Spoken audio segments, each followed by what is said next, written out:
अश्वत्थामा की कहानी महाभारत के सबसे रहस्यमय और शक्तिशाली पात्रों में से एक है। वह गुरु द्रोणाचार्य और उनकी पत्नी कृपि के पुत्र थे। अश्वत्थामा अमरता का श्राप पाने वाले और महाभारत युद्ध के अंतिम योद्धा के रूप में प्रसिद्ध है। उनके जीवन की पूरी कथा इस प्रकार है। जन्म और बचपन। अश्वत्थामा का जन्म एक ब्राह्मण परिवार में हुआ था। उनके पिता द्रोणाचार्य हस्तिनापुर के राजकुमारों के शस्त्र और वेदों के शिक्षक थे। अश्वत्थामा के माथे पर एक मणि रत्न थी जो उन्हें दिव्य शक्ति और रोगों से मुक्ति प्रदान करती थी। गरीबी और संघर्ष। अश्वत्थामा का बचपन गरीबी में बीता।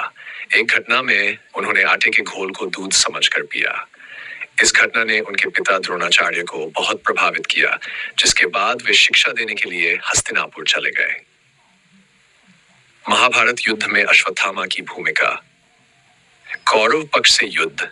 अश्वत्थामा ने महाभारत के युद्ध में कौरव पक्ष का साथ दिया क्योंकि उनके पिता द्रोणाचार्य कौरवों के पक्ष में सेनापति थे। वह एक उत्कृष्ट योद्धा थे और अनेक पांडव योद्धाओं को पराजित किया। द्रोणाचार्य की मृत्यु अश्वत्थामा के जीवन का सबसे बड़ा दुख था। युधिष्ठिर ने झूठ बोलकर कहा कि अश्वत्थामा मारा गया है, जिसे उनके पिता ने हथियार डाल दिए और द्रुपद के पुत्र धृष्टद्युम्न ने उनका वध कर दिया। यह सुनकर अश्वत्थामा ने प्रतिज्ञा ली कि वह पांडवों और उनके समर्थकों से बदला लेंगे। चक्रव्यूह और अभिमन्यु वध। अश्वत्थामा उन योद्धाओं में से थे जिन्होंने चक्रव्यूह में अभिमन्यु को घेर कर मारा।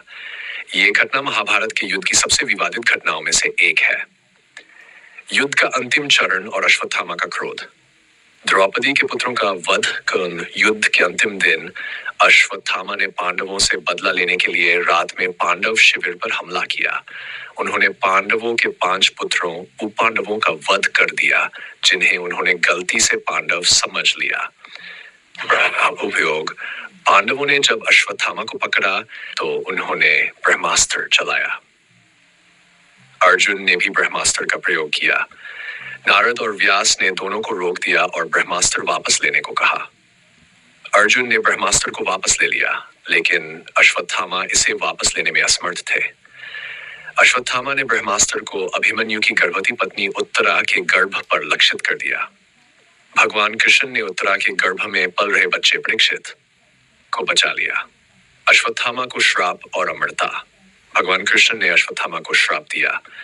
अमरता अश्वत्थामा को हजारों वर्षों तक पृथ्वी पर भटकना पड़ेगा।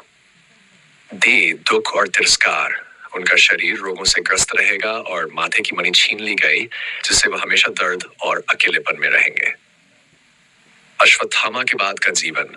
श्राप के बाद अश्वत्थामा जंगलों में भटकते रहे। कहा जाता है कि वह आज भी जीवित है। पुराणों में उनके अमर होने का उल्लेख है और ये भी कि वह कलयुग के अंत तक जीवित रहेंगे। कुछ मान्यताओं के अनुसार वह हिमालय के घने जंगलों या गुप्त स्थानों में तपस्या कर रहे हैं। उनके जीवन की ये रहस्यमय कहानी उन्हें महाभारत का सबसे विचित्र और अद्वितीय पात्र बनाती है। अश्वत्थामा की कथा का संदेश। अश्वत्थामा की कहानी से यह सीखने को मिलता है कि क्रोध, बदले की भावना और धर्म के विपरीत कार्य विनाश का कारण बनते हैं। उनका जीवन शक्ति और ज्ञान के बावजूद अनुशासन और धर्म का पालन न करने के परिणाम का उदाहरण है।